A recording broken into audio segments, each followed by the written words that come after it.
Death toll has been rising in the city's deadliest fire in nearly 3 decades, as the Tai Po fire is largely under control.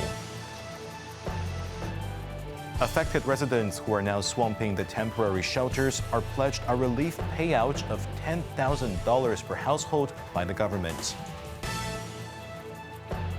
And 3 people are arrested for manslaughter over the fire, while ICAC launches probe into possible corruption in the complex's repair works.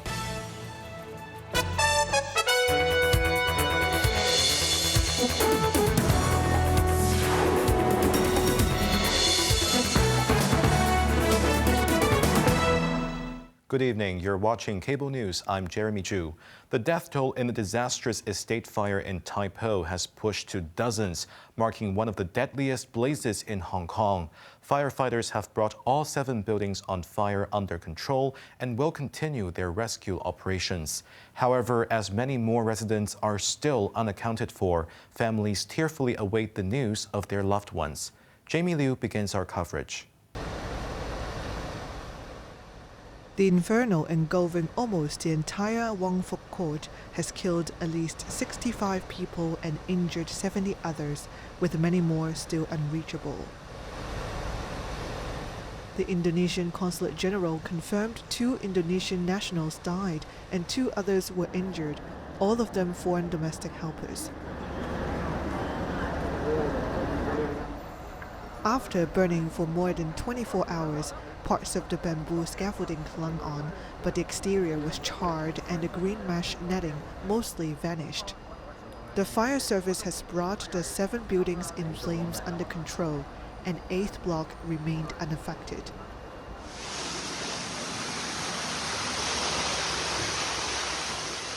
Firefighters said they were going up into the buildings floor by floor and would search every unit for any survivors. The inside layout is very complex because the scaffolding is collapsed, and our firefighter need to converse the high temperature to proceed to the fire ground 1 layer by 1 layer. We will not give up any chance to save life. Rescuers made progress as several people were carried out, including an elderly man living on the 31st floor of On Tai House.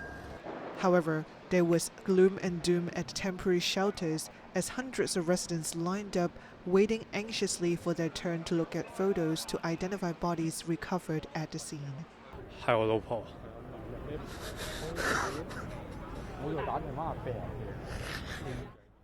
It's my wife, the man said tearfully, fearing her chances of survival were slim.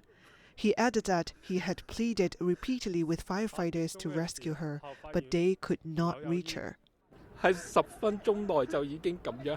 It only took 10 minutes for the smoke to fill the entire flat. How could anyone escape in time? Another resident said while choking up. Jamie Liu, Cable News.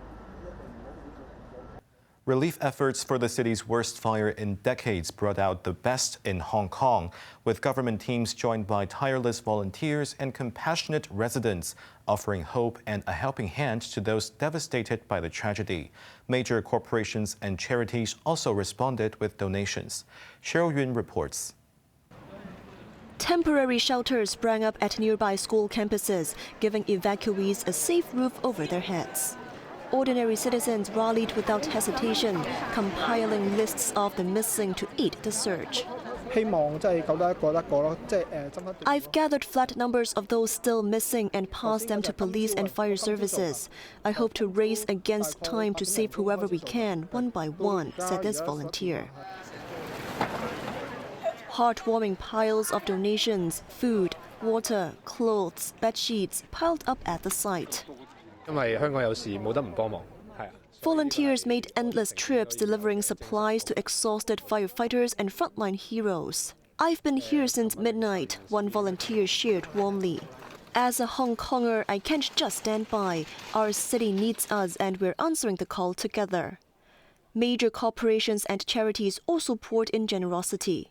The Red Cross Society of China donated 2 million Chinese yuan to uplift affected families. The community chest allocated $50 million for a dedicated relief fund. Chow Tai Fook Group contributed $20 million, launching employee fundraising and providing temporary accommodation, while the Lee Ka-shing Foundation pledged $80 million for emergency rescue and ongoing support, including aid for injured firefighters and frontline staff. Cheryl Yun, Cable News. Chief Executive John Lee has announced the establishment of a $300 million relief fund, with each household affected by the Tai Po fire to receive $10,000 to address their urgent needs. Best Learn reports. Speaking to the press, the city leader said rescue efforts at Wang Fu Court would continue uninterrupted. In addition to the relief fund, the public is also welcome to make donations, he noted. Lee said the government has also arranged 1,800 temporary housing units, mainly youth hostels, for the affected residents to stay for 1 to 2 weeks. Additionally, 3 dedicated task forces have been set up to oversee regulatory investigations, emergency support and donations, and accommodation arrangements. Earlier this afternoon, Lee visited the scene of the fire, arriving at Wang Fu Court around 3:30 p.m., where he received a briefing from the Director of Fire Services, Andy Yeung. He later surveyed the disaster site from the rooftop of a nearby car park. Chief Secretary Eric Chen, Security Secretary Chris Tang, and several other bureau secretaries were also present. Separately, the chief executive confirmed early this morning that all publicity and promotion work for the Legislative Council election has been suspended. When asked if the election scheduled for December 7th would proceed as planned, he said a comprehensive review would be conducted, with a decision to be made in the coming days. Best Learn, Cable News. Investigations into the devastating Tai Po fire continue after 3 men aged 52 to 68 and linked to the estate's renovation contractor were arrested on suspicion of manslaughter. Police revealed that styrofoam boards were discovered covering some windows at the residential blocks, accelerating the spread of the blaze. Cheryl Yun reports. Police escorted the 3 arrestees one by one to assist with investigations. One was taken to a Yuen Long flat for searches, followed by probes at a Ma On Shan residential estate. Earlier, another arrestee was brought to a San Po Kong office, where officers seized multiple documents and electronic devices.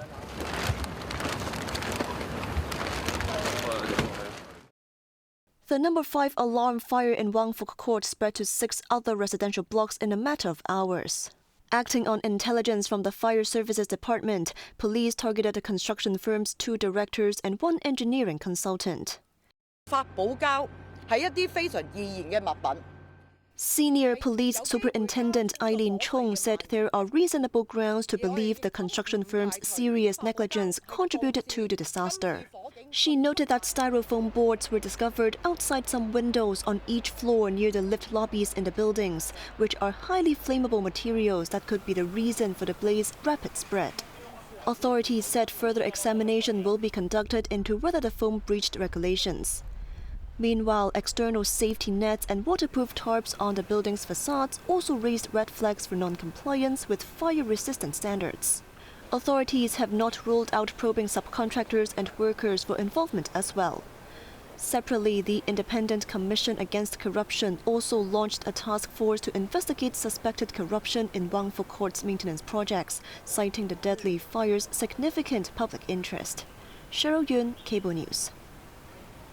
At least 11 people have been killed and 2 others injured in an incident at a railway station in Kunming, Yunnan Province, after a train collided with maintenance workers on the tracks. The accident occurred around midnight at Luoyang Town Railway Station. A test train, which was carrying out equipment inspections, struck a group of maintenance crews who had entered the track while it was passing through a curved section of the station. Authorities immediately launched rescue efforts after the incident and stated that those responsible will be held accountable in accordance with the law. The station has now resumed normal operations, though the cause of the accident remains under further investigation. Amid the China-Japan tensions, U.S. President Donald Trump reportedly told Japanese Prime Minister Sanae Takaichi to tone down her comments about Taiwan in a phone call earlier this week. Jamie Liu reports. Earlier this week, Trump held a phone call with President Xi Jinping and Takaichi respectively on the same day. The Wall Street Journal reported that Xi spent nearly half of the one-hour call to emphasize Beijing's sovereignty over Taiwan and reminding Trump that the U.S. and China have a mutual responsibility to uphold the international order. And in his conversation with Takaichi, the report said Trump advised her not to provoke Beijing on the question of Taiwan's sovereignty. The advice from Trump, however, was subtle, and he did not pressure her to walk back her controversial comments, according to the journal. They also discussed cooperation to calm the Japan-China dispute, Japan's Kyodo News reported. When asked about the subject at the parliament yesterday, Takaichi refrained from mentioning Taiwan as a specific example. However, Beijing was still unsatisfied with Tokyo's response, pointing out that it was far from a withdrawal of its wrong remarks. It accused Takaichi of having no remorse over her mistake and warned her not to muddle through the situation and evade responsibility. Jamie Liu, Cable News. In the United States, in what President Donald Trump described as a terror attack, 2 National Guard members were shot near the White House and have been in a critical condition. The gunman from Afghanistan has been detained, and authorities have indefinitely suspended processing immigration applications from Afghan citizens. Online footage showed at a bus station in downtown Washington, D.C., the injured National Guard member was on the ground after being shot. Another guard appeared to have a head injury. After receiving emergency treatment, the injured were transported to hospital by helicopter. The 2 National Guard members were on patrol Wednesday afternoon, just about 2 blocks from the White House, when they were ambushed by a gunman.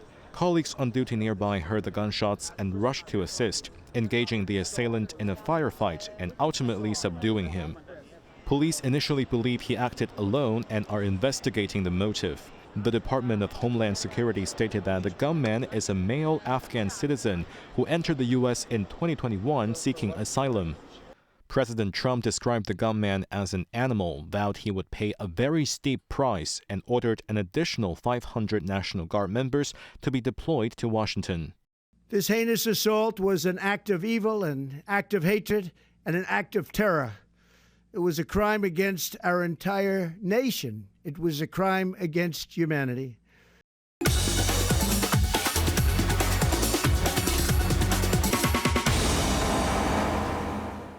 Shares in Hong Kong rose for a 4th day. The Hang Seng Index fluctuated around the 26,000-point mark throughout the day, with a trading range of approximately 300 points.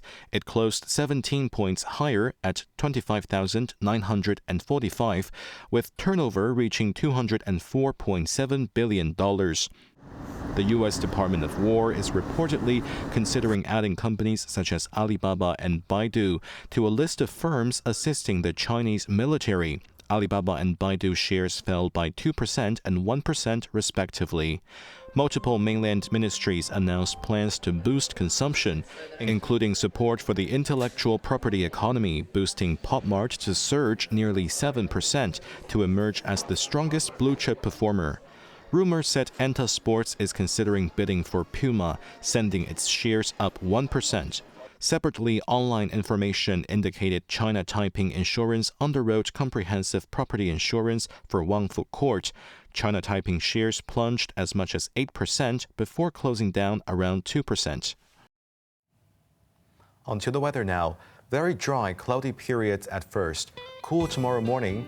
The minimum temperature will be about 16 degrees. Mainly fine during the day with a maximum temperature of around 22 degrees. Now let's take a look at the weather around the world.